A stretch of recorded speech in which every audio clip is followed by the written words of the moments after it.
Welcome to Pindar Poetry. We hope you learned something new. You start by preparing the essentials, a TTS tool that accepts custom voices and a clean Sukuna sample. Once you have a mono WAV at 16K Hz or higher, make sure Python 3, 8 Plus and pip are installed. Then, launch your terminal and create a virtual environment. This isolates packages and avoids conflicts. Install the TTS toolkit or voice mod package with pip. Once done, place the audio in a project folder and confirm file naming conventions so the converter You now convert or fine-tune the model. Preprocess audio by normalizing levels, trimming silence, and ensuring transcripts match. Run the toolkit's preprocess command to generate MEL spectrograms and alignments. Then start training with calibrated params, a conservative learning rate, a reasonable batch size, and a checkpoint schedule.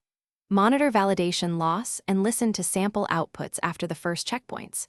If conversion tools exist, use the model to TTS converter instead of full training to save time and keep voice character consistent. You deploy by exporting the trained model into a runtime format your app supports, then test with diverse prompts to capture Sukuna's cadence. Make sure to tweak pitch, speed, and prosody using SSML tags or toolkit parameters so the voice sounds menacing yet clear. If you hear artifacts or robotic segments, reclean audio, reduce the learning rate, or add more curated samples, then retrain or fine-tune a few checkpoints. Finally, integrate via API or plugin and log audio tests for ongoing tweaks. Thanks for watching. Consider subscribing if we helped you.